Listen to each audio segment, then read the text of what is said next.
All right. Woohoo! We are live. Woo! And there are people here, I think, at least in the comments it looks like, but it's still servicing out as it always does. It takes a moment for people to come in. So as always, we'll give a minute here just for people to actually get service, the YouTube feed and the Facebook feed. But it looks like there's already quite a few people in the threads a lot of people saying they're going to be here. Someone installing kitchen drawer, but they're still here. That's awesome. Yeah. Welcome. Someone said they just got home. Jumped to 20. Awesome. Yeah. So there we go. I think we can get started then. Why don't you introduce the guests? Oh, well, everybody. We have here today Liberty Doll. I discovered Liberty Doll. She says hi.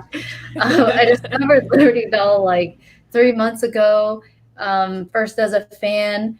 And then somehow she discovered me. I forgot how, but then I got on her show. And then eventually I was like, hey, you should come on our show because we're starting to do podcasts now.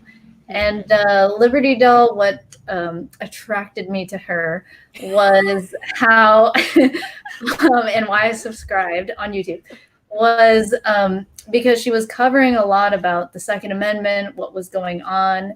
And she has a really funny way, in my opinion, of reacting to the things that are happening. So I really think so. That. And yeah, so that's what I like about Liberty Doll. Do you want to share any words about yourself? What got you into making videos, for example? Well, let's see. Well, first of all, I've known about you for ever. I don't know when you started stuff, but I'm pretty sure I've known about you for years. Oh, cool. Yeah. I started 4 years ago. Okay, yeah, that's probably about right. NATO. So let's see. Why did I start making videos? Well, so originally, so I live in Massachusetts, born and raised liberal like the rest of the state, and eventually, through a long story, I came to appreciate guns and gun rights and civil liberty issues and all of these other things. But the friends and family on my Facebook did not appreciate it. And after several relationships breaking down and several complaints and an aunt blocking me on Facebook for 6 months, I was like, hey, maybe I should start a Facebook page so that all the people that don't want to see this don't see it. So I started the Facebook page, and admittedly, all along, I sort of noticed that whenever I posted about guns, it got a whole lot more views than anything else, though I don't want to be strictly a Second Amendment person. But I started a blog along with it, and then eventually I just got a lot of messages from people saying that they didn't want to have to read. And so that's how I got to YouTube. Oh, fascinating. That's such an awesome... Well, the market provides, and that's what you did. You had fans who wanted videos, so you provided. It took a while. Because I started my page in 2013, and I don't think I went onto YouTube until 2015 or something. And I did one video every maybe 6 months in the beginning. Okay.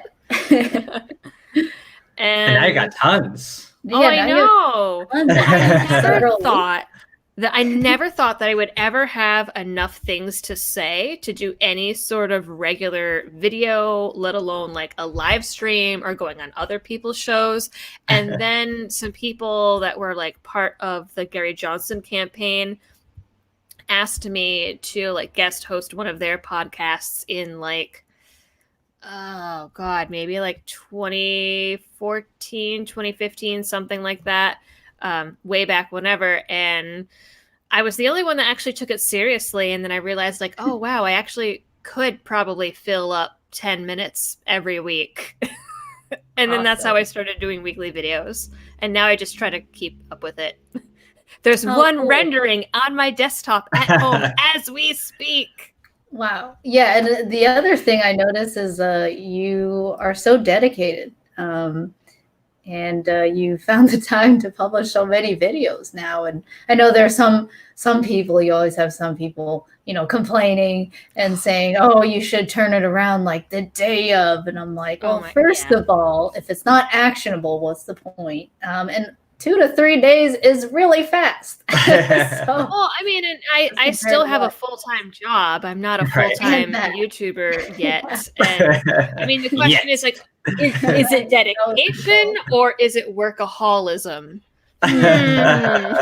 That's a good point. Well, despite being so busy, I mean, the videos you produce are really great. They're well written. And, how you present the information is very funny and engaging. And obviously, you've definitely merited your success, because every video you make, I personally look forward to seeing, and I know tons of people do too, just because the way that you present things, gets your attention and really draws in on what the problems are that, you're exposing and whatever you're doing. So it's awesome. And it's not long-winded. So I appreciate going on and just checking in on the latest things that are happening, and you summarize it nicely, and I get to chuckle while I eat. I actually sometimes when I'm recording a video do get winded, and I just like cut out the breaths. I literally edit them out sometimes. If I'm like talking and go, I'm like, cut that out, paste it together. I think most YouTubers do. It's right. You're not alone. And that's normal too, all those hard cuts of like, statement to statement. I mean, you just got to, in order to produce content that fast, you don't have time to be like, oh, I have like, a year to do 50 million takes. It's like, I don't have time for this. I just got to cut it. I used to sit there, and it used to take me like 2 hours to record a 10-minute video. Now I've got it down to like 20 to 45 minutes. Wow. That's awesome. Nice. We'll get there one day too. So tying it into what it is that we're doing here, speaking about like red flag reality and red flag laws, obviously you do a lot with covering gun rights issues and of course other issues as well. But one thing that we especially wanted to bring up with you, because as you said, you do have a day job as well, and you help people out as a counselor. And it's really important, I think, for our audience, and especially as we're working on this Red Flag Reality Film project, for people to understand that intersection of gun rights and, police action and mental health issues, because a lot of people just throw out these labels and they say, oh, we just want people who are, mentally ill or mentally unsound and have guns and all this other stuff. But no one really thinks about what does that mean? The label of mentally ill or having mental disorder. What does it really mean in terms of violence? What does it mean? It happens to people who are, treated that way, and the things that can happen with stigmatization. So we thought it'd be great, just to talk to you and just, hear your thoughts about, that perspective, as a counselor on the things that could be problematic and could be abused as relates to red flag laws and the idea of like looking for mental health issues. Yeah, and maybe a question would be, how would you define mental health, like someone who is mentally unhealthy? Wow. Okay. Well, that's the issue to begin with, that there isn't a particular definition that can be aligned to someone who then therefore should not have guns, for example. Well, okay, so I think first off, we need to differentiate between the medicalized definition of mental illness versus just broad, like, mental health, because controversial statement, I know more people who are on the mentally unhealthy side than I know that are on the mentally healthy side. And really what it is just, I mean, there's so many different schools of thought, right, around attachment theory, for example, which is, did you have a secure, safe-based relationship with your parents growing up so that then you have, secure, loving, fulfilling relationships as you get older with the rest of the world? Or were there problems in the home that then affect your relationships later on? That's a part of mental health. If you look at, was it Maslow's? I think it's Maslow's hierarchy of needs. Yes. Oh, well, okay, there we go. I think it's Maslow. Maslow. Yeah. Maslow. Okay. It's been like 10 years since I had a class about it. But you have like safety and security at the bottom, and as you grow you're supposed to get further up the pyramid of meeting needs, and at the top is self-actualization, which is someone that meets their full potential basically, and is having healthy relationships and meeting their goals and taking care of themselves and having great self-care and all of these things. So I mean, it depends on which school of thought you want to use and which lens you want to go through, but I generally say that the difference between someone who is, we'll say, mentally ill versus not mentally ill is just whatever is happening in their life, whatever quote unquote symptoms they have, is it impacting their life and is it distressing to them? If it's distressing to them, well, then it's a problem that needs to be worked on and needs to be resolved. If it's not distressful, whatever. Right. Yeah. I've worked everywhere from, so now I'm in private practice outpatient, which means I see people that only pay through insurance or pay cash. And I've done everything from that to inpatient, mental health hospitals, being restraint trained, all of that. And, I've had clients that had schizophrenia and they would hear voices and they would see things, but they thought their voices were their friends. So, okay, we're not going to work on anything to ignore the voices or give that person medication to get rid of the voices or whatever if they're not bothered by it. Their family was bothered by it, but at that point, that's their family's problem. I mean, the medicalized version of mental illness is just, I don't know, it's so broad, and that's the problem. I'm actually using my old DSM to hold my laptop up right now, but it's about like this thick, and there's everything in it from adjustment disorder, which is what we use when someone comes in and is actually pretty mentally healthy and they're just like going through some shit, to caffeine addiction and psychosis and dissociative identity disorder. So, I mean, it can run the gamut. And a big part of the reason that we even have the DSM and have to put these diagnostic labels on people is because of insurance companies. You do not get paid if you do not give someone a diagnosis, and you do not attach their treatment or talk therapy to a diagnosis. Interesting. So, in that vein, anything, even grief, now they're looking to medicalize and come up with like a diagnosis for it, so that you can say like, yes, this person's mother died and they're coming in, so then I can actually get paid to do this. Wow. Interesting. Mm-hmm. Some of the things that you mentioned, you mentioned a range of things that are defined as mental illnesses, like in the DSM.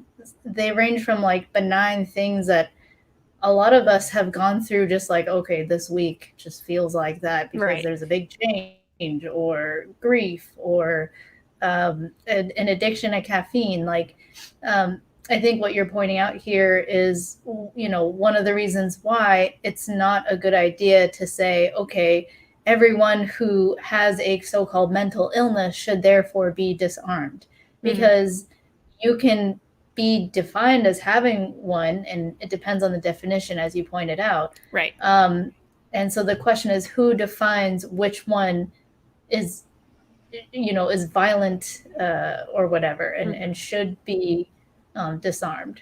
Do you have any opinions on, I'm sure you do, but do you see, I guess I should rephrase it, but do you see like a problem with that? Like, you hear a lot, people say, hey, we have a mental health problem in the US, and that's what like we should focus on. And, anyone who has mental health problems shouldn't be able to have a gun, and that's why we need these background checks to check for mental illness or something. So the fact of the matter is most people with mental illness are not any more violent than anybody else. Maybe with your exception of psychopaths for obvious reasons. um, but I mean, they're no more violent than the average everyday person. I mean, and think, mental illness could be panic attacks. Okay, so is someone going to have a panic attack and then go commit murder? Like, probably not. That's not really how that works. And as far as, who gets to have guns and who doesn't, I don't think that anyone should be able to make that choice for another person. And when it comes down to it, you can use this in the case of suicide. So most firearm deaths, we'll say, are related to suicide, right? I have seen people with no access to weapons still attempt suicide with anything from a butter knife to a battery to a toilet paper roll. True story. So if someone is hell-bent on committing violence of any kind, they're going to do it regardless of what tool they have. And I mean, if you live anywhere near a city, you can drive and find any random street corner and find somebody who knows somebody who knows somebody who can get you a gun. So really, right. Criminals aren't going to go through background checks. I used to work with men who were in the Bloods and the Crips and the Latin Kings, and they all had guns, and never of them ever went through a background check, let alone an FFL. Right. That's not how they get their guns, and most of what they carry isn't even legal in Massachusetts anyways. Yeah. I was going to bring that up too, that, the principle that you're speaking to of how if someone really wants to end their life and, the question of whether or not they should be allowed to, I think we all agree that they should. It's their body, their choice. If they don't feel like their life is worth it, they should be able to end it themselves. But regardless if the tool, a gun, is available or not, they will find a means. If they're so desperate to not live anymore, they will research anything. They'll drink poison. They'll do anything. And there's no way to totally control that. And same thing with criminals. There's no way to control every single person and all their actions. I mean, and the thing with suicide gets into a funky territory because, like, on a philosophical, like, moral level of, like, libertarianism and voluntarism, it's kind of like, okay, well, yes, your body, your choice. But on the professional side, legally, I have to do everything I can to stop someone from following through with any suicidal plans, to the point actually where it could cost me $1 million and I could lose my license. Wow. Right. Okay, that's It's an issue. Yeah, it's a mandatory reporter. Yeah. And also then placing the onus of responsibility on you. And I see someone in the chat asked about the toilet paper roll. So it wasn't like the cardboard piece. It was the metal spring inside. This was actually on an inpatient unit. No one had thought to remove that or use the plastic ones instead of the metal ones. And someone actually broke one of those rolls open, took out the metal spring, and yeah. Wow, that's crazy. We got a super chat. I do want to just highlight that, and I clapped. And so God says, okay. I promise. He says, great job, all. This is a key set of thoughts on red flag laws is very valuable. Would love later if any of you would like to mention any writers on Liberty who influence you. Cool. Why don't we do that? Liberty Doll, since this is an interview of you, are there any writers on Liberty who have influenced you? Yes. Yes. And this will be revealing to any of the people who know who they are. Larkin Rose and Murray Rothbard. Oh. I don't think Murray can hear you, but Larkin can. I said, I don't know that Murray can hear you, but Larkin can. And I mean, and actually, even before that, Bastiat and Lysander Spooner?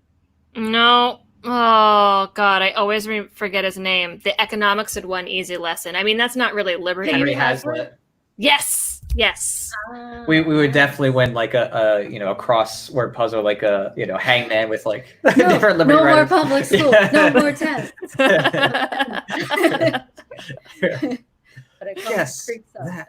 Oh, cool. Yeah. So it's like, is it fair to say it's like both Rothbard and Larkin have helped lead you to the very principled end of like, yes, no exceptions, you own yourself, and yes, free trade. Yeah, it was actually reading the Iron Web was actually like the final step where I was like, wow. Oh. Wow. Well, kudos to Larkin. If you're seeing this, you're awesome. And he was wicked nice because I remember my husband had tried to order the book and like it didn't come in or something. So he like emailed Larkin and he wanted to get some for Christmas presents too. And Larkin just sent us like 6 books. Wow. Yeah. Cool. That's awesome. Very cool. That's awesome. So going back into the mental health issues and things that come up with red flag laws, when it comes to labeling people with those labels that you mentioned that might be in the DSM, do you foresee that, in tying together red flag laws with this, mental health stigma, do you think that red flag laws in and of themselves could end up becoming a means to stigmatizing people and suggesting there is something wrong with them, even though there isn't any, in the first place? It's just the fact that they've been red flagged, someone becomes, oh, now, there's a mental health issue and nobody believes them otherwise, that they say no. Do you foresee any issues with that? Oh, absolutely. Because there are so many, diagnoses, diagnostic categories, whatever, that already carry a lot of stigma, both within the field and outside the field. And everything, as much as we don't like to admit it, a lot of it comes down to, and this was research that I did in grad school, the pharmaceutical companies and the APA, which are the ones that put together the DSM, they're not allowed to technically take money or payments from each other, but the guys on the APA board sure do get a lot of donations and speaking opportunities and fancy trips from Eli Lilly and Pfizer. And so there's already a push to turn a lot of things into diagnoses, and then there's stigma that comes along with that. Like there's some diagnoses like borderline personality disorder, for example. A lot of therapists won't even touch that because of the stigma with it and how notorious it is and how difficult it is to treat people with that diagnosis. And then you add to that like a red flag law, which is someone that it might not even have anything wrong with them. I mean, having worked in some of the places that I've worked, like inner city, right? Look at restraining orders. Sometimes there is a legitimate need for a restraining order. Sometimes it's just a couple of people that are pissed off at each other. He said, she said, and it's the best weapon they have to mess up the other person first. And I think that red flag laws would be used the same way. They'd be weaponized to just get back at someone if you're like pissed at your baby daddy or something like that. I mean, and it's terrible to say, but that's what happens in some of these urban inner city areas.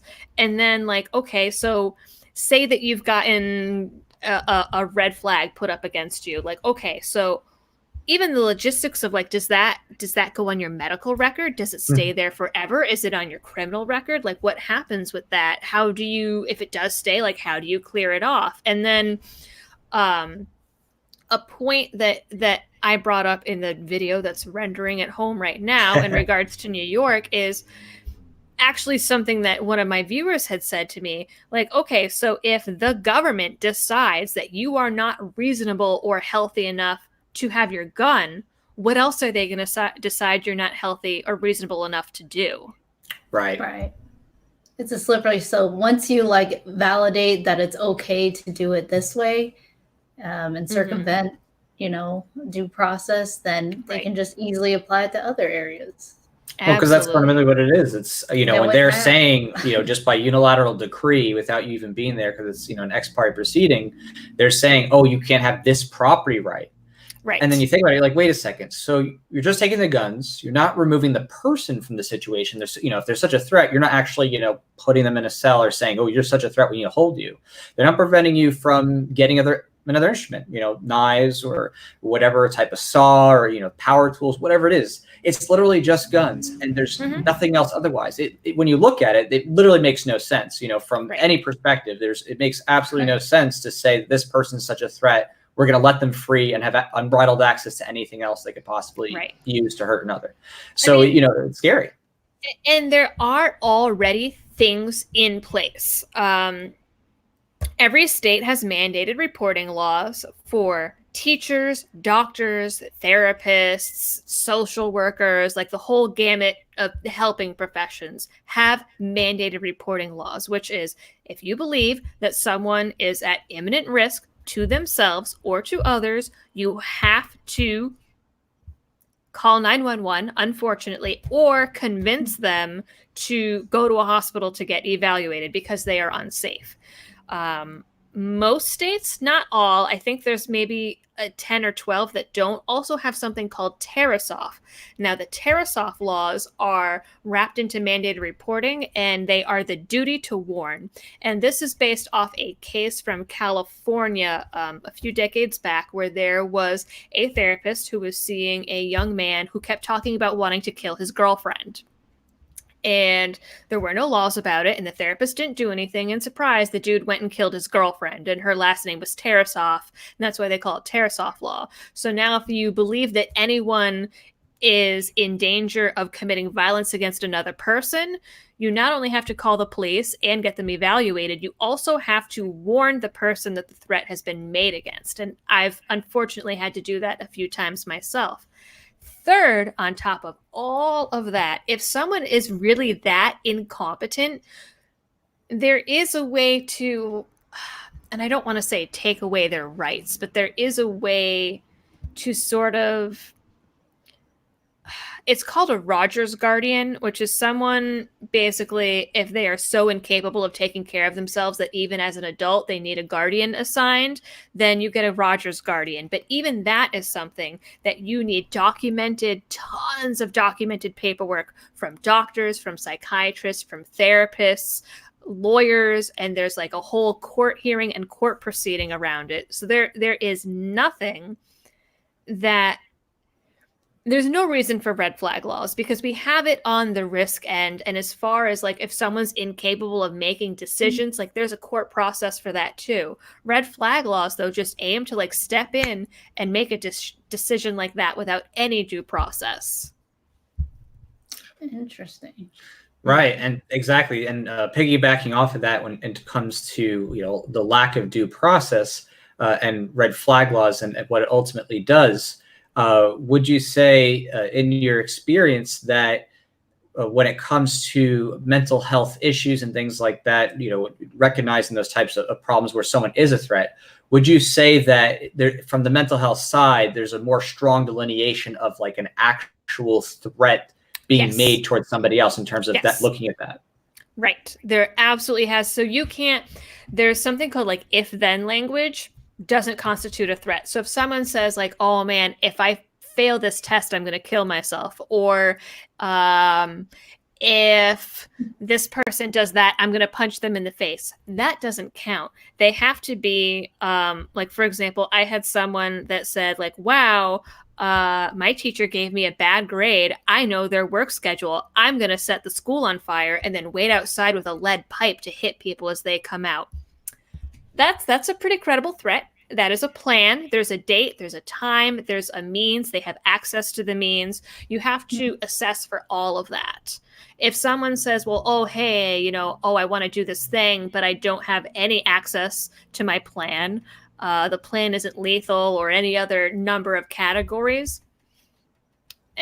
Not really going to do anything about it. I mean, different therapists have different trigger fingers as to what they'll call in or try to section, which is involuntary commitment and evaluation.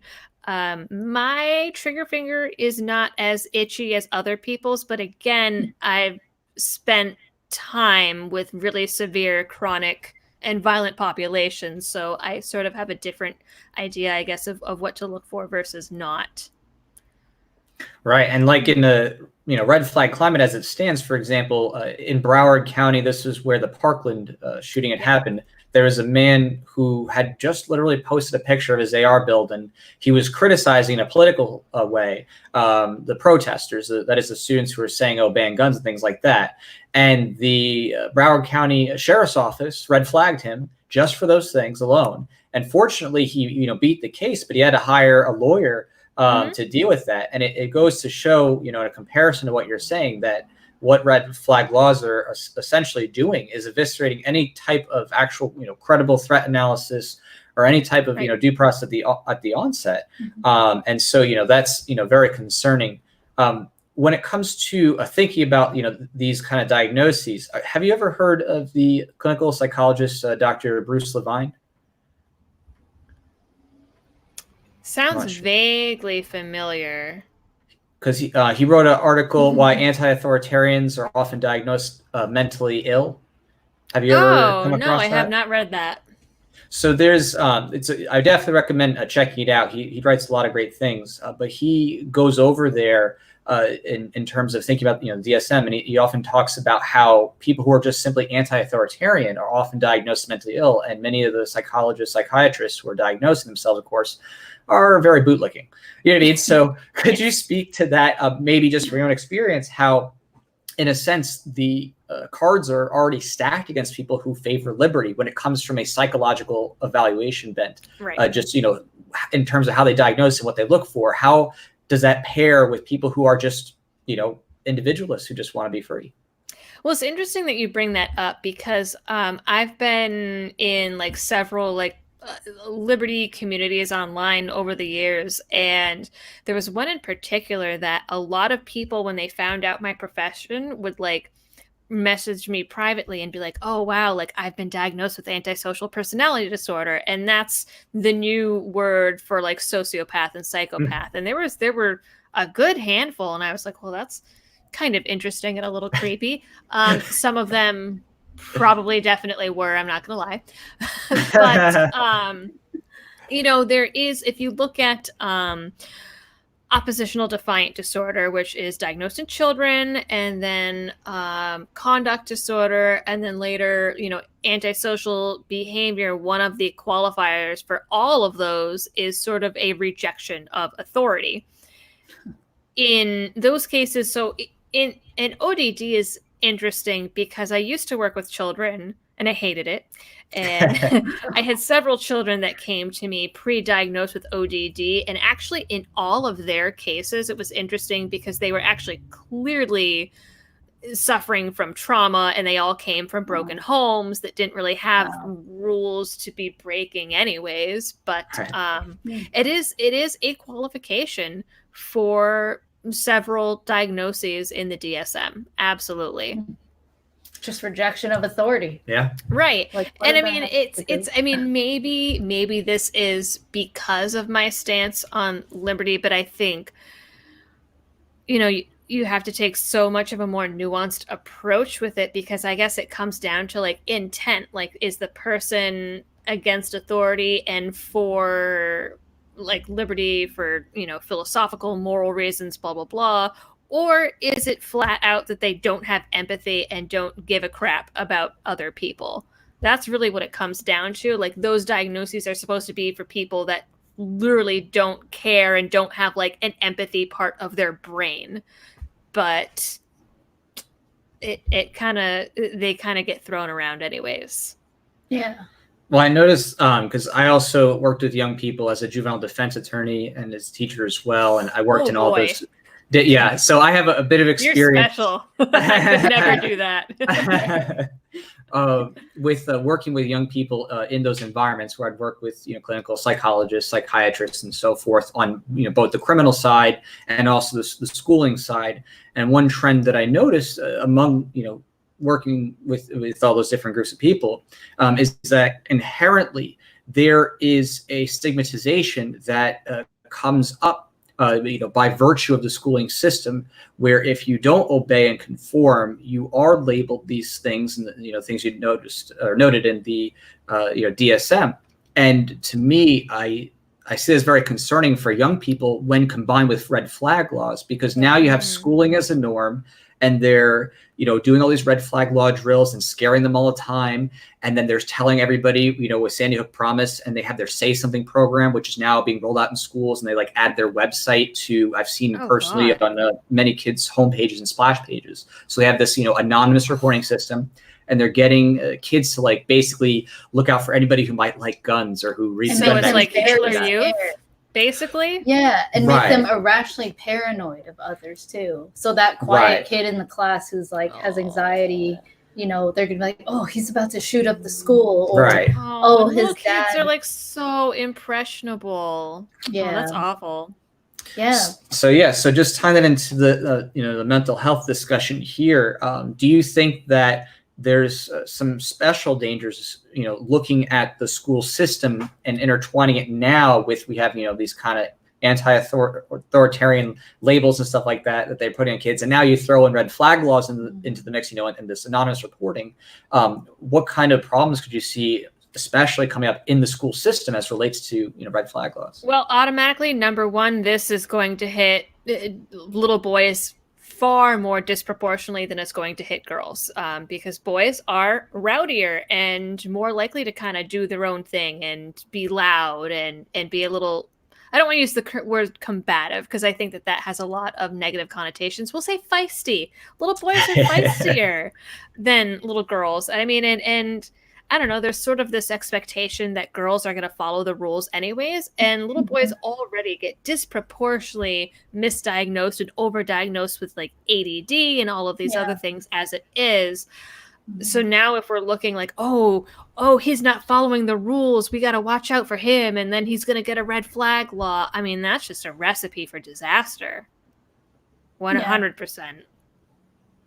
Absolutely. And, that's something that I've seen quite a bit actually starting already. There was a case I had read about where it was a 9-year-old had been red flagged.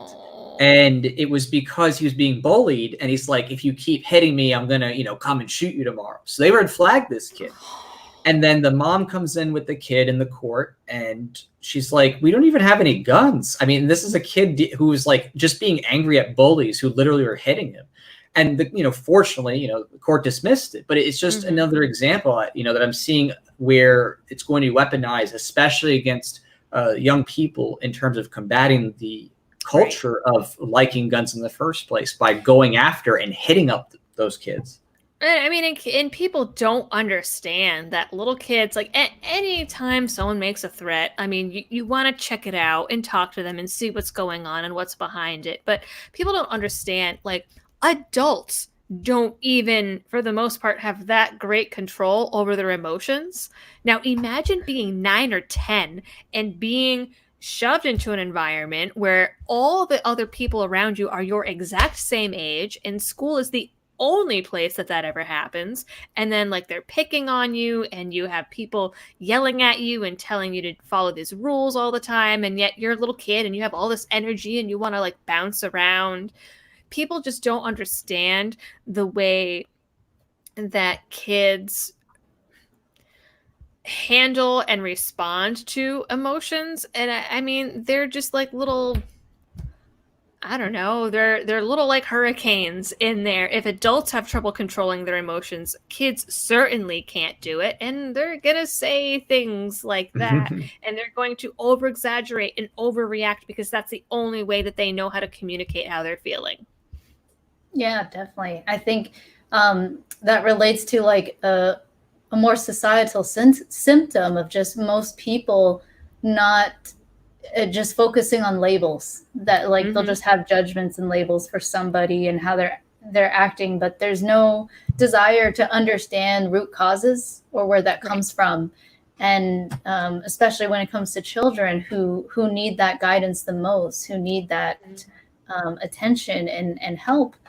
A lot of these, things in school where other kids are automatically like demonizing them it completely eliminates the chance to like explore what's actually going on for that kid.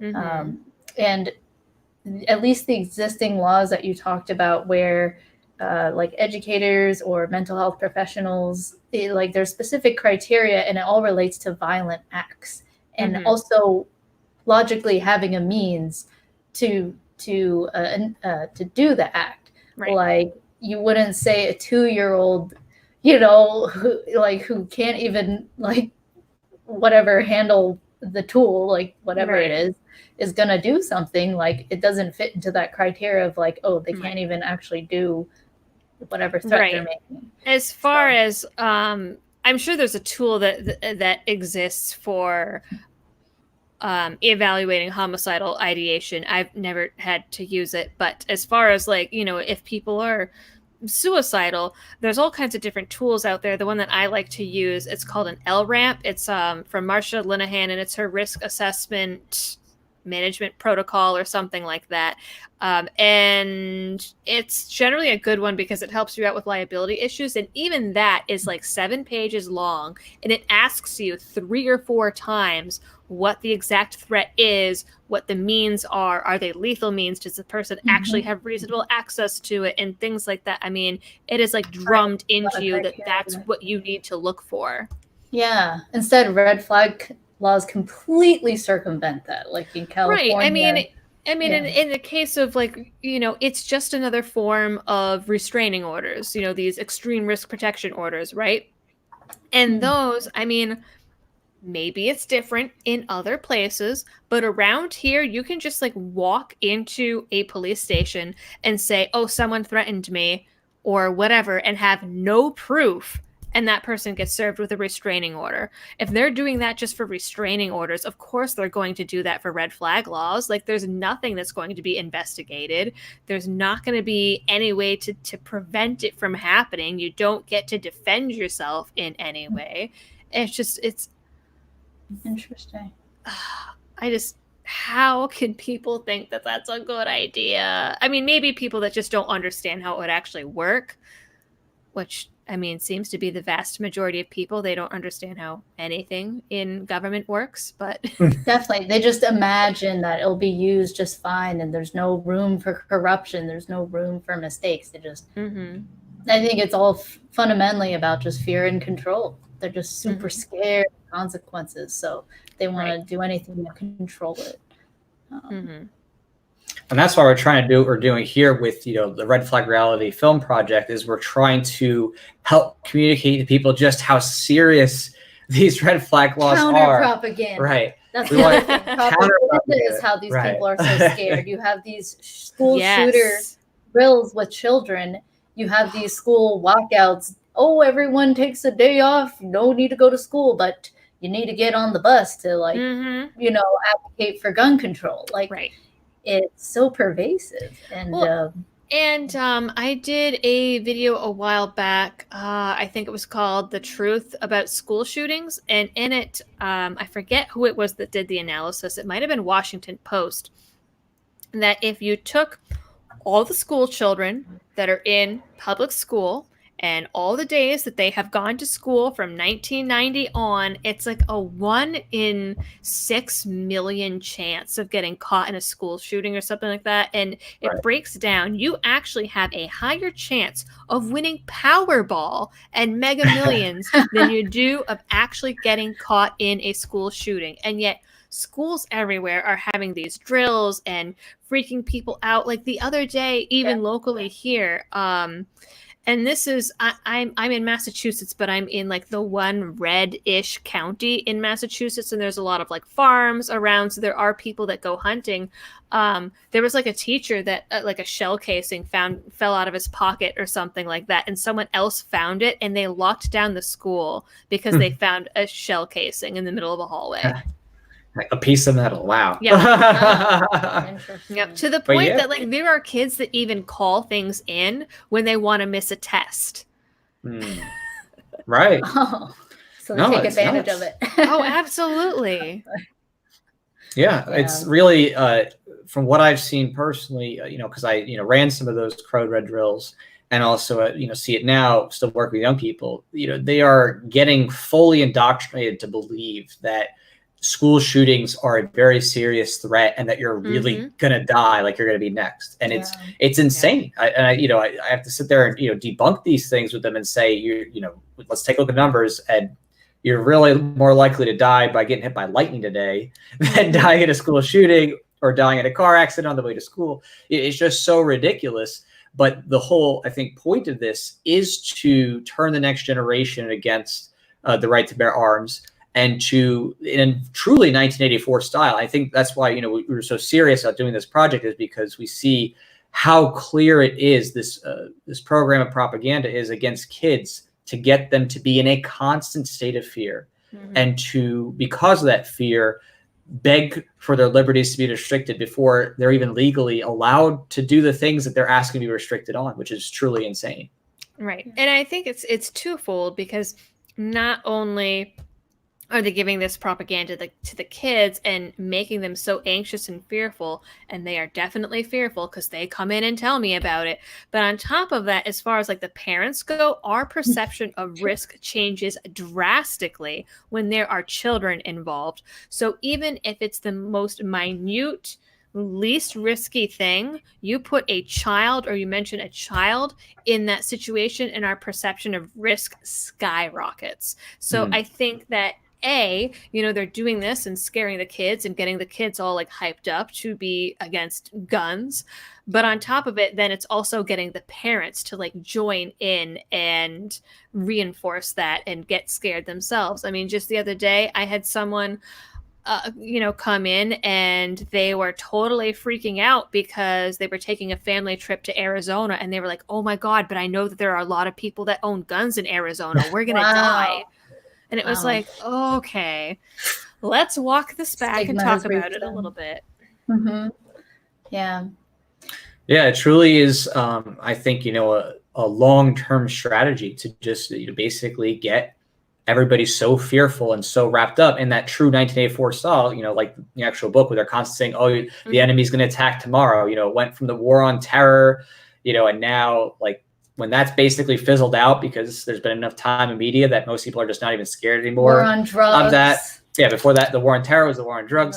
Now those aren't scary enough. And now, red flag laws and mass shooters on every school campus, that's the new boogeyman going forward, that's being leveraged to attack multiple arenas of fundamental rights. Well, and I remember a few years ago, I switched hosts, so my blog isn't up anymore, but there was a case of a couple of kids in high school that went hunting with their parents or whatever, and they had a picture of them like holding their guns, responsible, good, like trigger discipline and everything, up on social media. And the school, someone saw the picture, reported it to the school, and so the school told the kids, well, you can't come to prom because you posted this picture of yourself with a gun on social media. Right, and that was a few years ago. Yeah, there's like literally he's made no threat, nothing. Like, that's so ridiculous. Yep. Well, and that's how I think they plan to weaponize social media eventually, which is to basically get people to just report every little thing that they see, especially of other students, and to see anything as a threat. And when you think about it, this is something that's not just attacking the right to bear arms, but it's attacking the First Amendment and scaring people into thinking that they have no freedom of speech and that they can't share their passions or interests. Again, otherwise not violent toward anybody, not destroying people's property or killing somebody, just that they like shooting, that they enjoy it, and they're turning it into something that's that makes you mentally ill, or you need to be thrown into some institution. Right. Right. I mean, and there were kids that wore like NRA T-shirts to school and were sent home. I mean, and I don't like the NRA either for other reasons, but I mean, it's a T-shirt. It's not going to hurt anybody. Right. It's funny with the NRA, like a lot of these gun control advocates, if they actually look at the history of the gun control that NRA has supported, wouldn't they actually be supporting the NRA? But it's just hilarious. Absolutely. I mean, there's a reason that the NRA had nothing to do with any of the things happening in Virginia. Like, they purposely distanced themselves from that. Like, Oh yeah, I heard like they came in later and put up a billboard or something. I was just Oh like, my hey, God, by this the way, these terrible laws went into billboard. effect, but like they're Yeah. not combating it. Yeah, so No. yeah, but Screw the NRA. these coordinated efforts like across the board from Hollywood to legislators to administrators in public schools, like it's these coordinated attacks on our liberty and Oh, the war on absolutely. And you mentioned Hollywood. Just the other day, I went to the movies and saw, unfortunately, a terrible movie. But in the previews, because you it paid was, for it too. huh? I said unfortunately because you also paid for the ticket. Oh, I know. But in the previews, they had that movie that I thought had been pulled, and I didn't realize it was going to actually be released. The one where it's like supposedly conservatives kidnap a bunch of people and then like hunt them for sport. And I was sitting there like watching the preview with my mouth open, like, oh my God, this is actually going to be released. And my friend that was with me, she knows that that I'm a gun owner, and she just like got really like stiff and kind of did like the side eye over me because she knew I was gonna be like, what the hell? Right? And she's like, oh, I bet you have a lot to say about that. And I was like, yeah, it's a propaganda film. And the people in front of us were not thrilled. Well, that's true because it's coming out so strongly now, and that's why we and others are really especially trying to make media content that's in the entertainment realm. Because we want to actually push back against the gun grabbing groups that are trying to make the propaganda be like, ooh, see, gun owners are evil. And they're remember, boogeymen. I just have to say, these people have millions of dollars thrown at them. These are people that have like Soros funding, Michael Bloomberg funding, like these people who were able to be crony and have monopolies over the market and are in bed with the state. These are the people we're up against. We're trying so hard, and that's why I really appreciate what you do and how you tirelessly make videos and helping to expand the culture of liberty. And I see the same, where the people who made rap music, videos, documentaries, we're content creators, and we're just doing podcasts about like being anti-war or anti-war on drugs. Like it really worked. It took a lot of time, and unfortunately, a lot of people have gone to prison. A lot of people have been murdered by the state in wars. But at least I have the hope, from those past movements that it's possible. And that the common key is that we just must continue to change minds. So that's why Jack's putting up here on, go support here. We have about 10 days left, 15 days left. You're like, what is it? Who knows? We're almost there. I'm pretty sure it's about 10. Yeah, so, help support us here. Yeah, 11 days. Yeah, help support us here to fight back in this realm, and help Liberty Doll too. Check out her channel. Right. And just find the people who you think have the right voice or making the content that is hard hitting, that grabs your attention, that you think will change minds, because we really are in that battle. And it's so hard when, like I was saying to Doll earlier before we jumped on the screen, like the government and those who benefit from the state, whether it's politicians or like crony corporations and stuff, it's like our legs are just being cut off, and we still have 9-to-5s to do and full-time jobs, and we're at the same time still trying to change things for liberty. But I do believe we can do it. And it's funny because talking about cutting people's legs off, I mean, look at what has happened to some of the people that did speak out or did even like go against look at everything that happened with like FPS Russia, for example. I mean, he didn't even talk about liberty. He just shot guns that the government didn't want you to have. Oh, they were just jealous. He lived. The problem was he didn't talk about liberty. The problem was that he lived liberty. That was the issue. Because he showed the because he showed the freedom, the actual freedom. People loved it. That was their problem. Right. And then there was the guy that made the Gray State film that that was pretty weird and mysterious what happened there. And it's funny because when I originally was starting my page and stuff like that, my dad, who is a complete statist. Actually, he's a statist and yet said to me, don't do this because you're going to get put on a government list. And that was his reason for telling me that I shouldn't have a Facebook or a YouTube or anything like that, because Like your dad he didn't knew want intuitively. Little Right. did he know it was Yeah. going to be the subscribe now list, because I actually wanted to see it. And then I said, you know what, Dad? I donated to Ron Paul. I'm already on a list. That's true. Yeah. Yeah. Yeah. It's crazy. You know, people who actually meaningfully do things for liberty, you know, get targeted, sadly. And it's a constant threat that we have to think about and we face. But, you know, for me, I don't care. I'm just going to do it no matter what, because I love liberty. And I think you're probably of the same mind. Yes. Think, Though, I mean, I am of the same mind, absolutely. But I mean, it doesn't stop me from sometimes like looking over my shoulder. I mean, I remember seeing a Blair White video where she talked about being visited by the FBI. And I mean, this is Blair White. Right. a trans she doesn't- activist. Right. Like, she doesn't even Like- talk With the about rainbow. like Like, we guns saw what you or were anything carrying like that. down below in your pants. Oh, Like, what were you carrying in New York? Like, Stupid. there's no way. Yeah. And Too then Oh, I didn't even know that. yeah, and I was like, well, that's, and I think she said it was like twice or something like that.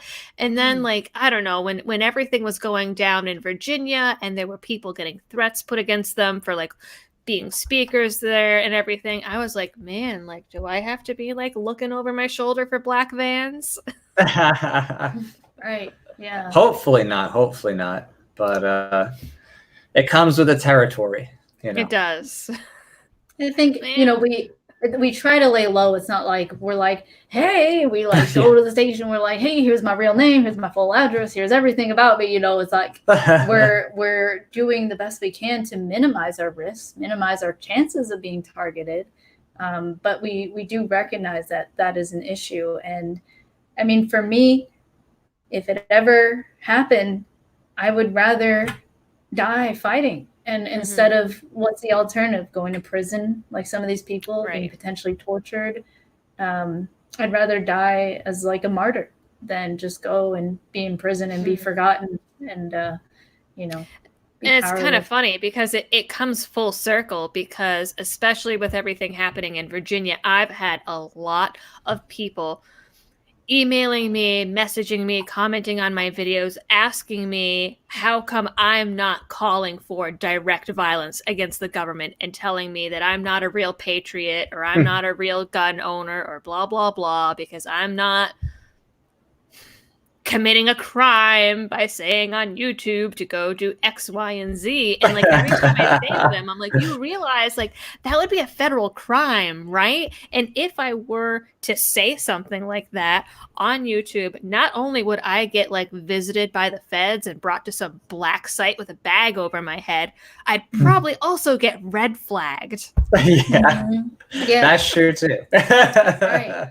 And well, that brings up the question: when is, you know, revolution, armed revolution? When is that necessary? When the threat is so imminent, you know, in mass, and that's why people in Virginia went to rally. They don't want that imminent threat to happen. Right. The founding fathers, I get that too, on my own pages, and my response to them is, well, analyze history. The founding fathers wrote letters. They rode on horseback to like try to change minds of people in different towns. They tried to like use legislation for the British, and they tried every peaceful means that they could do until shots were fired. You know, like that. I don't think people realize how violent and awful that would be. And realistically, I am like a 5'3" woman. With no tactical experience? What the hell am I going to do? Right, that's like, the other thing. It's first of all, us. I mean, again, yeah. Let me just like crawl in with my like 5'3" badass self with my horrible vision and go do some like guerrilla warfare. Okay. Yeah. And when the culture is not as such, like we need to change minds, like just like the Yes. founding fathers did. Like that is the focus. You need as many people on your side to internalize liberty. Oh, and that's what I always say. I say, you know what? My whole goal with my page and my blog and my channel has always been to educate, because I really think it won't happen in my lifetime, but we will eventually get to a point where we educate enough people that they will see that things like red flag laws, and even further than that, like federal government, is obsolete. You know, it's these things aren't necessary. It's just going to take a really long time to get there. Well, we're trying to speed it up here, trying to educate people and change minds as much as we can, because obviously we don't want that violent outcome. It's very horrible and tragic, you know. Anytime those things happen. If you look at China right now, and there's people who are being literally ripped out of their homes. Yeah. I've been hearing a lot of stuff, you know, from on the ground from people over there about what's going on, you know, and they literally just sectioned off Wuhan and started disappearing people, and people are saying that they're not even sick. Like they're just, you know, picking off political targets even. That's a reminder, none of those people are armed. You know what I mean? That's what happens. When you're disarmed, that's it. You know what I mean? You get disarmed, it's over. So that's, you know, kind of the line in the sand there, is that once you're disarmed, you know what I mean, that there's nothing left to do. You're going to be steamrolled, and as, you know, we can actually see visuals of people are just being disappeared. So that's, you know, to me, I think that's kind of that line in the sand that I think people should stand up for and say, no, we're not going to be disarmed any further. So, I mean, I even saw some clips, and I mean, there was debate as to whether or not they were because of coronavirus or not. But I saw some clips of, you know, people getting shot in broad daylight in the middle of the streets just for trying to like get past the barriers. Oh, right. Like, yeah. No, yeah, they armed the doctors. Just videos of them, and they're literally, I checked it, and you know, it seems to be legit. You know, other people who, you know, speak what would I say, Mandarin, right? Yeah, you know, verified it independently and stuff like that. And they were literally just pulling people out of their houses and, you know, putting them into these, like, you know, metal, I guess you could say, boxes in the back of trucks. And even people are starting to talk about this and say, this is not right. Like there was nothing wrong with them. They just disappeared. And we're trying to find them. They're missing relatives and friends and stuff.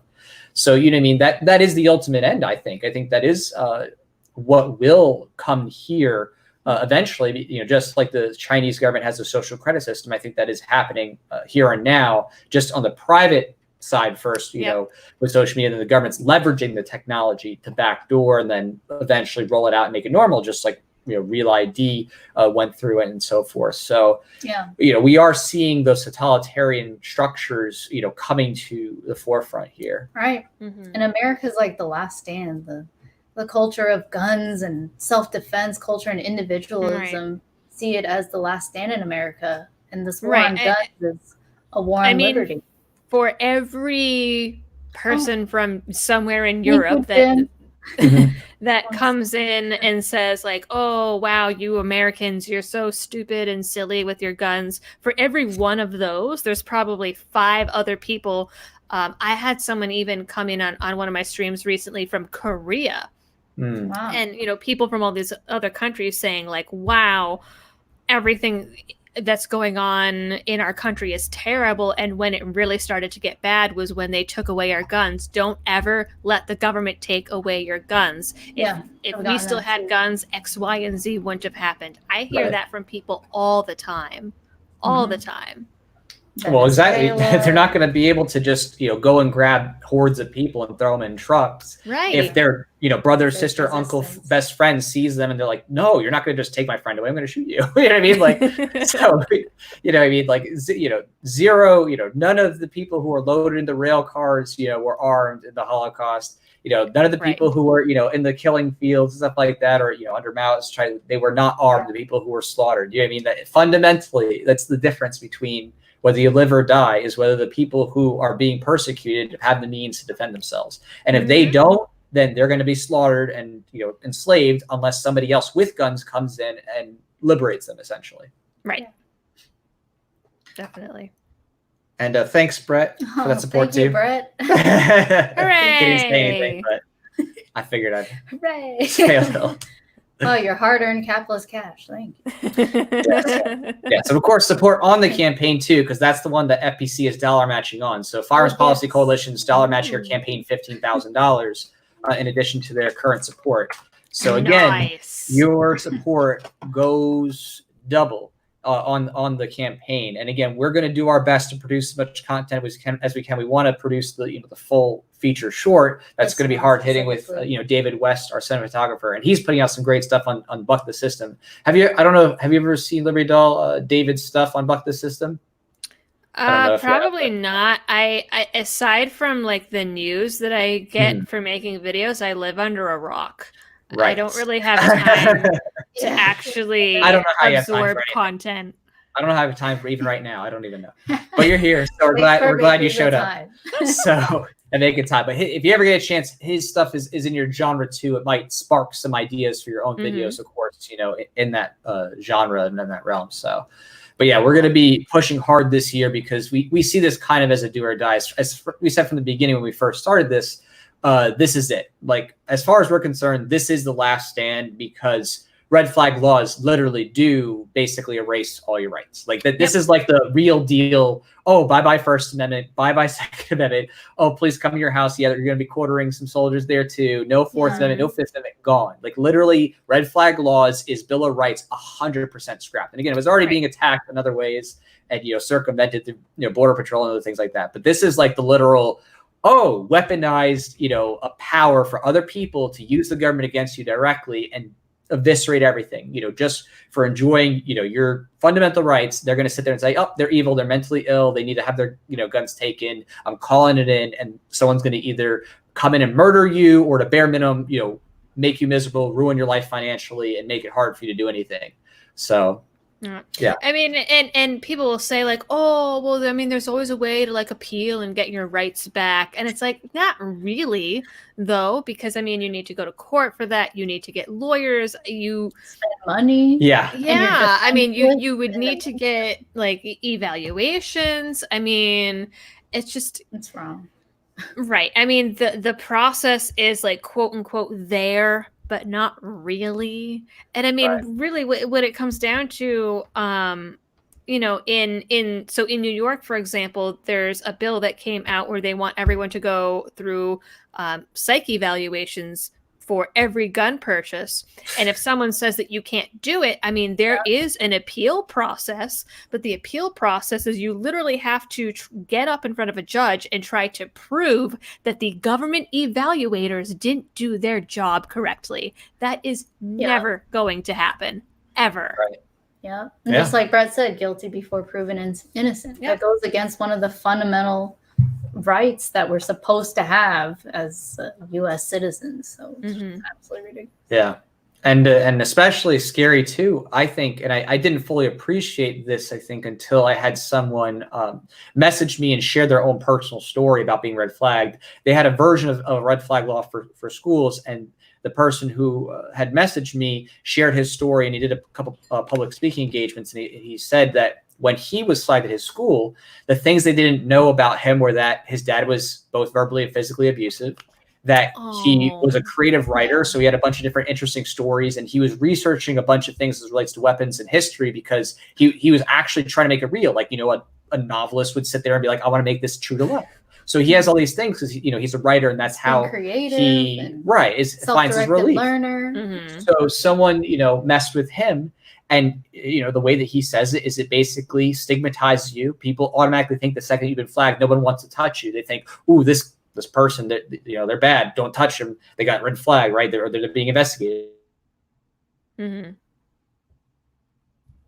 he said, police, anything that you've ever enjoyed, and to make it into something that somehow shows that you're a maniacal person who's evil and plotting mass murder. They said, and the way he framed that was like, wow, that's actually really incredible when you look at the raw details of what they're doing. The police are sitting there saying, oh, you like paintball, you like airsoft, you like Call of Duty, you like this or that, you like watching these movies, you must want to murder people. And it's like things that are just benign to people and just enjoy. They take everything and turn it into a reason why you're a menace and why you need to be locked up. And it's really scary. They're there to convict, not understand. I was laughing as you said that because when I used to have free time, I also used to write, and I've been working on a novel for like 5 years now that maybe someday I'll sit down and finish. And it's dystopian, of course. And for something in a novel, I needed to know the range of like, a specific kind of bomb or something. And I found this website that will simulate nuclear blasts, and you would like pick the city and the type of bomb, and it would show you what like the blast radius would be and like how long the radiation would last and all of this. And I was like playing with it and doing all this research and figuring like, okay, well, if in my story it went here, here, and here, then that would set up like this plot point. And then after a while, I was like, I can't look at this website anymore because I'm sure it's being watched by the NSA and they're going to use it to take me down. That's hilarious. That would be ridiculous because you're just doing it for research. Right. That's an excellent point. Like, it doesn't matter what it is, whether it was a kid working an assignment or a college student working an assignment, or, I produce a comic series and I've researched things in producing the comic series as relates to weapons or the government, this or that. I mean, it takes everything that you love and you hold dear and that you treasure and turns it into an opportunity to say that you're evil and you're just waiting to kill people. Yeah, right. So, I think to me, that's one of the most powerful elements of communicating to people. What red flag laws really do is the stigmatization, and just to get people to be empathetic and say, imagine how people would treat you, or imagine how you might think about another person if you heard they got red flagged. You knew nothing else about them otherwise, but you just heard, oh, they got red flagged. And you think about that, and you're like, wow, actually, just the concept itself automatically makes you think, ooh, they must have been bad. There must be something wrong with them, even if there isn't, right? Just the virtue of it happening is itself this wild stigma that could last with you regardless of the legal proceedings. So right. And since Florida got their red flag law, one county alone was responsible for taking away guns from something like 412 people through red flag laws. And I mean, they've only had the law for a couple of years. And then I just saw another headline about red flag laws in New Jersey and how many people have lost their guns and rights through red flag laws. And the numbers are insane. Like, you cannot tell me that in like the 2 years or whatever, those 412 people were all actual like legitimate threats to people and to society. Like in one county, there is no way. Right. Absolutely no way. Yeah, they definitely weren't. I think it's nearing 3,000 at this point in Florida. Reason wrote an article about it, and in there they gave some specific examples. And one of them was, the guy who just posted a picture of his build, and the other was, the kid who was, responding to bullies. And I think that what could be very scary too is that in this realm of people getting attacked, many people might be afraid to speak out about it because they're worried, oh, I got red flag for this. Well, if I go and speak out about it and actually tell people what happened, someone might try to come after me again or something like that. And that's actually even more scary, is that there's this looming culture of silence that could come up because people are now afraid to speak because they're worried if I speak or if I try to just tell my story, I'm going to be next. Someone's going to come after me, with another red flag law saying, oh, see, they're bad. They're out to do something. So. I get it. I mean, I've obviously never been the victim of a red flag law, at least not yet, and hopefully not ever. Yeah. But even just being a gun owner in Massachusetts feels like dangerous enough in our political climate, especially locally, that like I pretty much don't tell anyone that I'm a gun owner. And like if people ask about politics or whatever, I try to just steer away from it. And I it's like living a double life, because it's like, all it takes is one person to feel scared or intimidated or think, well, you shouldn't have this. And then they make a phone call and boom, you're done. Right. Right. That's how it's also an attack, these red flag laws, on the First Amendment, and the backhanded, insidious way there. This is making people scared, making them scared to just love guns. And, even like hire somebody to come into their home, because what if the person coming into their home like sees, liberty stuff, like taxation is theft, and like, oh God, they're like, anti-authoritarian, they must be crazy, So that's why hopefully we really want this to be successful. Yeah.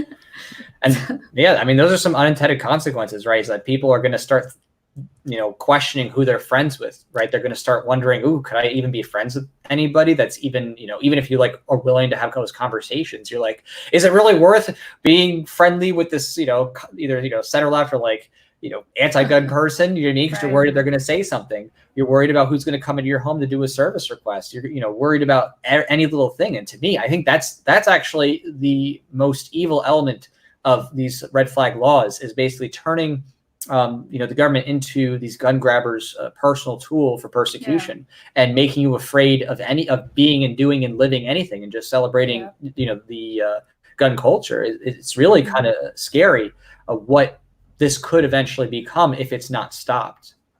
Right. I mean, and government is already forced at the barrel of a gun. Now they're just taking it one step closer and like actually putting it right in your face at home. Yeah, Right. literally. Yeah. And in response to that, there's been many organizations, of course, that provide different types of insurance, like concealed carry and stuff like that. And many of them have had to tack on now, red flag defense, because it's starting to become such a prevalent thing. And that's, something that we saw looming on the horizon, is how state after state, once, some of these other governors, legislators said, oh, look at that, they got to pass through the red flag law. It hasn't gone up through the courts yet to be, unconstitutionally ruled. Okay, well, maybe we can go that avenue. And then it's, one after the other, after the other, after the other. And I think that there's going to be a lot of people who are hurt. Some even, of course, murdered, like that guy in Maryland, who was shot because the cops came in at like 5 in the morning and like knocked on his door. So he came up with a gun because, why is someone knocking at my door at 5 a.m. in the dark? And then the cops like wrestled him and shot him. Look at the damage from regular no-knock raids in the drug war. They're basically doing the same thing, but now doing it for guns. Absolutely. It takes us to the next level. It's fake. Mm-hmm. It's fake, folks.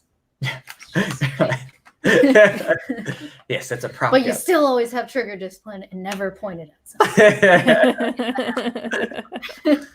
something. But I think that it's going to take a kind of a wide, robust effort of every single person. Again, if you're watching this and you're a gun fan, in any capacity, whether it's casual or serious, if you do not throw your money where your mouth is this year and going forward, if you do not spend your extra resources on fighting back against the gun grabbers, you will not have these rights left. And you will probably either end up, losing your guns, violently, losing your life violently, maybe even more, your family's life, your home, whatever it is. So, I just want to tell everybody, please support people like Liberty Doll and support her work, support the work that we're doing here, support anybody fighting back against this, either in the culture or in the courts, right? People who are producing educational videos, people who are out there, filing lawsuits like FPC, Firearms Policy Coalition. They're definitely out there doing great work. Liberty Doll's out there doing great work, educating people on these issues, and has a huge outreach. And I've seen personally from threads that she's out there changing minds. So thank you for your service. Oh, cool. You're welcome for my service. I will add on to that. So there's, supporting monetarily people you think who have a good voice, that represent you well. But there's also yourself, like getting together with groups near you, with people near you who are whatever they're doing, whether they're holding rallies at your state capitol and actually holding protests. Like people are starting to get super organized in Virginia, and had that wake-up call with the election of racist Northam, blackface Northam.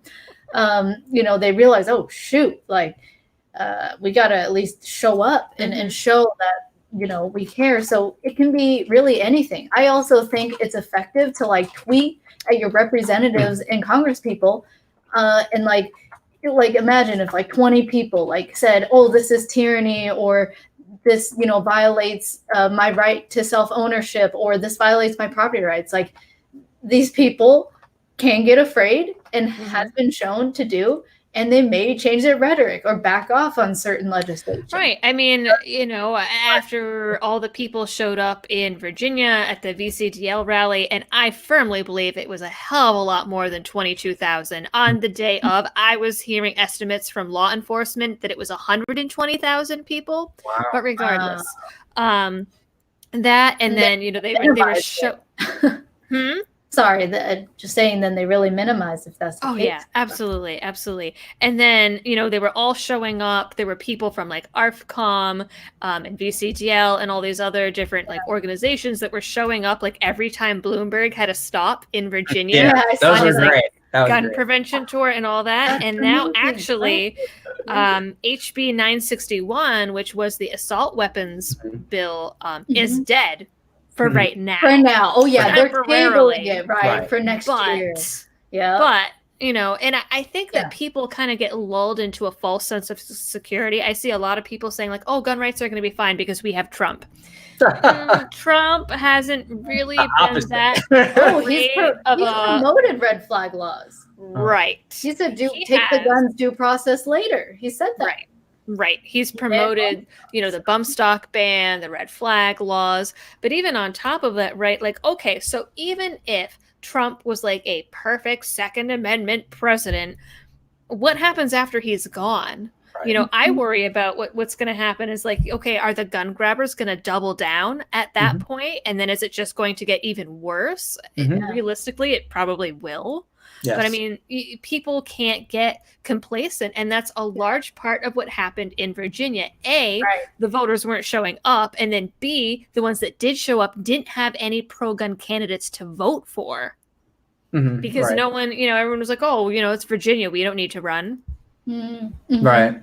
Yeah. And, whether or not you're into voting, because, I'm personally not big into it, but it doesn't matter. Either way, the point stands that if you're not out there changing minds, showing up, and at least having an effect on the broader population to get the pressure on everybody, it's going to be game over because the people in power are going to have the impression that they can steamroll over you. No matter what way you cut it, ballot box or bullet box, if they think they can steamroll over you, it's going to happen. And so you need that appearance that you're not going to tolerate any of their tyrannical laws and that you're going to work harder than ever the second that they are, announcing any type of restriction, and then keep it going. You know what I mean? And that's the thing I think that didn't happen before is the momentum of people working together to really push back against the gun grabbers didn't happen before.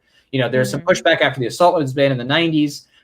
It led to its lapsing in 2004. But I think there was an extended period where people did get complacent and did think, the NRA is just the end all be all, everything should be okay, as long as they got some money. And I think there's too long of a period, good 10-ish years at least, where I think people who are in, that gun culture just let it go. And so I don't have to, necessarily support organizations that are really, out there fighting for my rights. And so that has to change, absolutely. Well, and a lot of these organizations, I think, don't even really get a lot of like media publicity anyways. I know that before I had Antonia Okafor on my show, like I didn't know a whole bunch of those things that Gun Owners of America were doing. And here they are trying to fight red flag laws and get like a director in every state so they can stay on top of things in every state. And it's like, you never even hear about that. Right. And I remember, Phil Van Cleve from VCDL saying that like no one even knew really about his organization except for like a few local people until this all happened. Right. Yeah, we got to take advantage of while it's still decentralized social media, because the TV, the news, the radio, that's all monopolized. It's been monopolized by the corporate press. So we got to find these creative ways, at people on Twitter, at your politicians, like make your voice heard, support people who are content creators who are successful and have a fan base. Just get involved. And I know I totally have sympathy with you guys, trying to make money and some people just trying to scrape by. So whatever it is, whether it's monetary, whether it's just finding the time when you have it to comment and try to change minds, or hold people accountable who are supposed to be our representatives, right? It all has an impact, I think. And it definitely has shown to be the case. So I think we can do it. And at least we can fight and try. And just to piggyback off that in specifics, right? If you're someone who is of more humble means, then of course that's okay. Use whatever means you do have to help promote it. And that could be as simple as sharing all the content from your favorite, gun rights organizations and promoters. Again, just sharing it out there gets it out there and helps to seed it up. Comment, right? When you comment on different things, whether it's an article, a Facebook post, a YouTube video, whatever it is, and it's complimentary, it's praising the content. It doesn't matter. It helps the content creators both feel good and also pushes up the metrics for the algorithm. Oh my God, it's algorithmic gold. Right. I mean, you don't have to, again, obviously financial support is a big deal, but you don't have to do that if you can. Again, if it's not good for you because you have other obligations, again, understandable, you could still help majorly just by commenting, sharing regularly.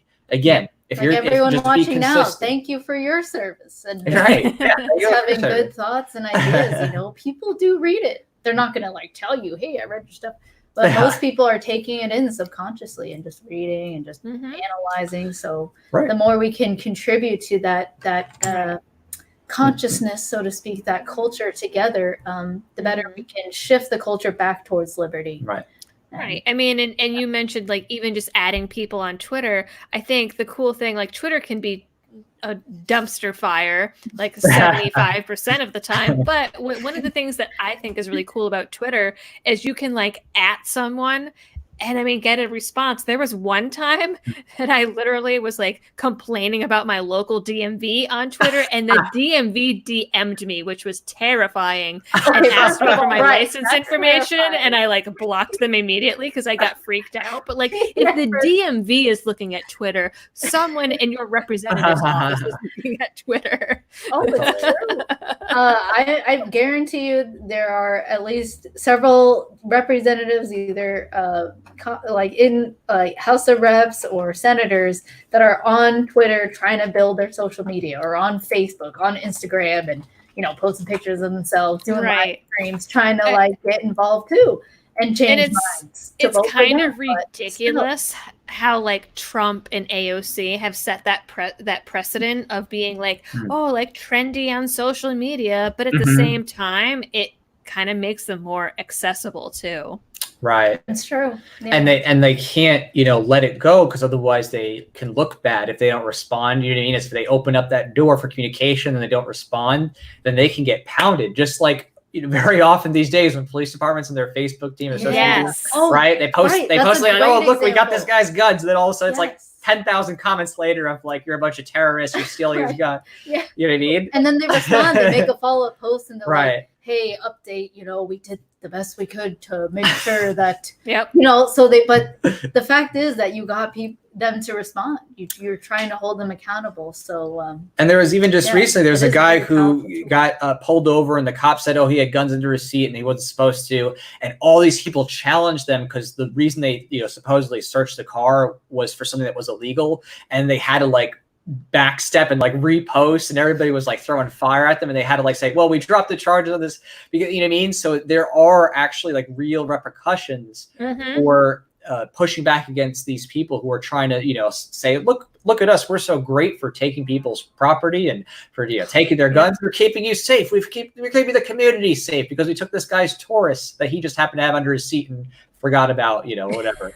I mean, it's crazy. So, this is the time that, if you don't take the opportunity, when you can right now, to share everything you can, support whatever you can, it's probably going to be game over. In my opinion, I see it as that, and I'm not exaggerating. A lot of people, are dooms, days, all this different stuff, and like climate, and then we're going to die in 10 years, stuff like that. But it's like, okay, we can speculate about that, but we really know what the government's doing. Like, that's really empirical. Like, we see the laws being passed, we see the guns being taken. Like, that's not really like, something that's like mystical. It's like, it's really there. The tyranny is really there. It's on quite a massive scale that hasn't been seen before, just because of the tremendous advances in technology. So, technology, it can both be used, like we're talking about decentralized social media. It can be used for good. But at the end of the day, it's a tool, and there are those who want to enslave us. There are those who want to control us, and tale as old as time, all the way back since the beginning of recorded human history. There have been humans that just want to control everyone and all the resources within a certain geographical area. That's the state. And, the battle of ideas is ongoing. The battle of ideas is timeless. And whether just currently we just have this, war on drugs, war on fossil fuels, war on the market, war on capitalism. But I see it as like, this is just the nature of life. Trying to, have like this competition over scarce resources. That's really where this arises. So, On a side note, I see Q in the chat there said that he backed the film and is asking to get a mag loaded. Awesome. Okay. Yeah, let's take a look. Oh, you've been here before. We didn't even announce that we were loading mags. And, We didn't, but we But, do have. you know, it's funny you talk about like We just saw it. the like decentralization of like social media and all that. You know, it's funny, like as nutty as Alex Jones is, and as much flack as he gets, there have been many things like 10 years ago and stuff like that he was right about. And, you know, way back then, he was telling people like, oh, I wish I could do the voice. You know, he was telling people to get little like storage containers in your backyard for your guns because FEMA and the government are coming and blah, blah, blah. And, you know, he was not entirely wrong. Oh, no. I mean, funnily enough, Alex Jones was what, like, things. It's just not a big part of me becoming libertarian voluntarist. Like, Alex Jones was actually a big part of me going that direction, straight up. Because back in the day, he actually was like way more right about a lot of things. I mean, he definitely said things that were, you know, uncorroborated. But I mean, when you're like, okay, let's compare this to CNN or MSNBC, it's like Alex Jones was more right. Oh my God! Like, remember when he like, remember when he used to talk about the Bilderberg group and everyone said he was so crazy, and then a couple years later, like the Bilderberg meetings are being like televised on ABC. It was like, what? Yeah. Bohemian Grove, Trilateral Commission, all that stuff. It's all real. It's 100% real. It's just now it's like you can just go online, like, oh yeah, just go to the website. You're like, oh, what's that? The Facebook event for Bilderberg? Oh, okay, check in. Yeah. Like, oh, you know, back then it was like, oh, but it's crazy because you know, really people are getting to see so vividly now just how much central planning is going on behind the scenes to deprive everybody of their liberty. Right. And you know, thankfully, you know, with the internet and with people being able to just live stream stuff and take pictures, the barriers to entry are no longer wrapped up in corporate, and I say corporate like cable, FCC controlled media. Right. Now people are just like, oh, hey, guess what? I just saw this police officer beating this guy. Here's a video of it. You know what I mean? Like, go watch it. And it's like 5 million views later. It's like, oh my goodness. You know what I mean? Like, how did they get away with this? It's really great. I'm thankful for all the people who worked and try to build this technology, and all the software companies and engineers that are really trying to create, whether decentralized social media or VPNs or privatized mail or anything. Like, everyone is contributing, I think, to a freer world. I mean, and I know that there's a lot of flack going on around like WikiLeaks and stuff like that, because like, oh, they were Russian hackers or whatever. But like, you know, but I mean, if you look at the documents they dropped, I mean, I remember when the whole idea of like the CIA spying on people through your cable box was a conspiracy theory. And it's like, oh, I can actually go on WikiLeaks and read all about it. Right. Yeah. It's like, oh yeah, by the way, you know, it came out in 2006 that, you know, the federal government was actually tapping AT&T lines and was, you know, full taking data, and then cops using stingrays to capture cell data as it goes to the telephone. So then there's the Tempora program, which is a full take spying program that started over in the UK. I mean, you know, I mean, now it's like all this stuff has come out where people are like, oh, so you just are, you know, buying every conspiracy theory that comes out. But now it's like, no, actually, most of the conspiracy theories are just facts. And the people who are in power are just laughing in your face about it, because now it's just, oh, well, we are doing this. Too bad. You know, we are spying to communications. We are taking, you know, all of your liberties away one step at a time. You are going to be, you know, groped by a TSA agent and then radiated and then told, oh, you need to have a gold star literally on your driver's license. Where'd that gold star come from? I don't know. You know what I mean? Travel. But wait a second. It's crazy. It's really crazy. How much is in broad daylight. But I mean, even like Epstein, right? The Epstein issue. That's mainstream culture. People like, Epstein didn't kill himself. Duh. Like, you know what I mean? Like, who's hanging for that? Who's hanging? Like, there's a whole black book that everybody knows that obviously Clinton was on there too. Oh, yeah. They're still out raping kids. You know what I mean? Like, snuffing out the person who could expose them all. So. I mean, even the fact like there's all these people saying like, oh, Bloomberg picking Hillary for his VP like pick, that's the best way to get yourself suicided. Right. Right. Because, if she becomes VP, she's gonna want to be president too. Yeah. What if there's like an extra crazy secret? Like maybe he like has like this insurance plan, but he's gonna fake his death. Like, oh, he just magically died, and then he like runs off to one of the Pay to Islands, and hides out, and then Hillary rules or whatever. Yeah. It's crazy. It really is. The world is run by unbelievably sick people. It's a line from David Icke, but it's true. Well, I mean, and going back to mental health a while ago, I don't know what happened to this research because I don't think it ever got fully published, but there was someone out in Chicago that was doing research into the different personality disorders and specifically antisocial personality, which, like I said, is like your psychopaths and sociopaths, and what careers they usually ended up in. And antisocials were most often attracted to careers in politics and law enforcement. Totally unsurprising, but it's like, yeah, makes sense. Where you can rule over people and have more authority and whatever over others. So yeah. Well, I mean, that's just the economics of incentives there, right? If the highest functioning psychopaths, the people who are the most, maniacally evil, and again, ignoring whatever childhoods they had, just the fact that, that's their intents now. Right. Where are they going to go where they can most readily cover up their proclivities? They're going to go into positions where they can hide what it is they're doing or have exposure to it without anybody giving it, a second bat of an eye. So you have people just like, the KKK members join police or join the ATF, right, to hide what they were doing. If you have, look at the FBI and people who would join were pedophiles, so they could have access to their treasure trove of FBI images and get away with it because, again, it's their job, right? Or just any type of position where you can imagine of authority over others where someone can enact their perversions or their desires to harm others, control others, but that be validated as normal and okay and rational. That's why we're against the state and just more so a monopoly on force, and extortion. Everything should be voluntary. Government, whatever services, defense services, it should all be voluntary, because otherwise when you can extort someone, just like the mafia, because that's what the state is, just a mafia, there's perverse incentives. You don't have the incentive to please your victim who you're mugging because you get their money anyway. Whereas if you're like a company, you're like, oh, I got to advertise. I got to try to persuade people to come. I got to try to have good customer service.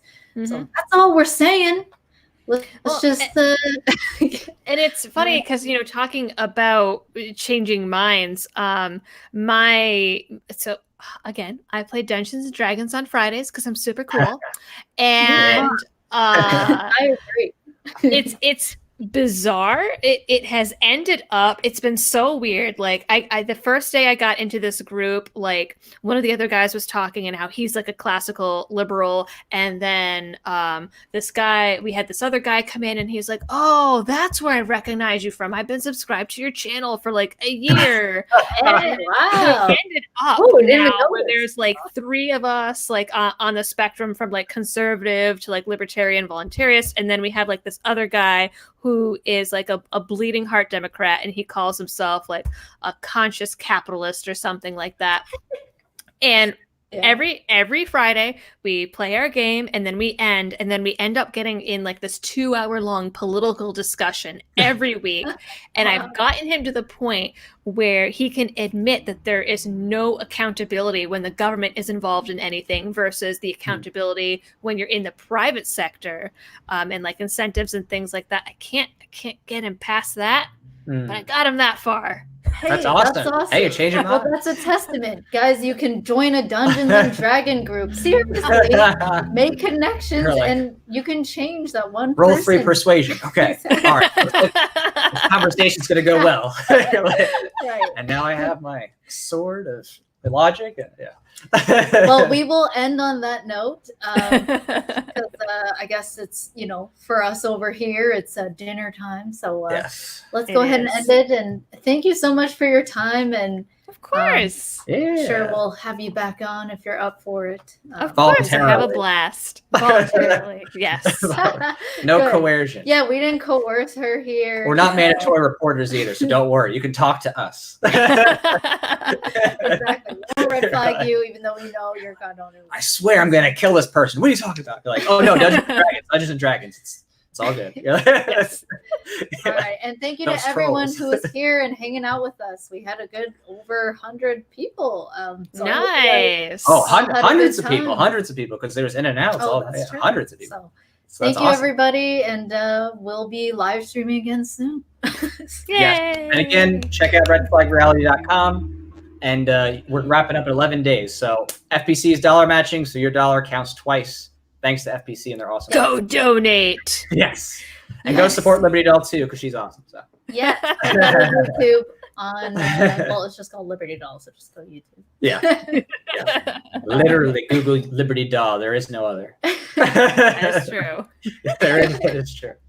All right, take care, everybody. Have a good night, and we'll see you later All right, on take care. Friday, right? With Michael Bolt. Michael Bolden and the 10th Amendment Center. So.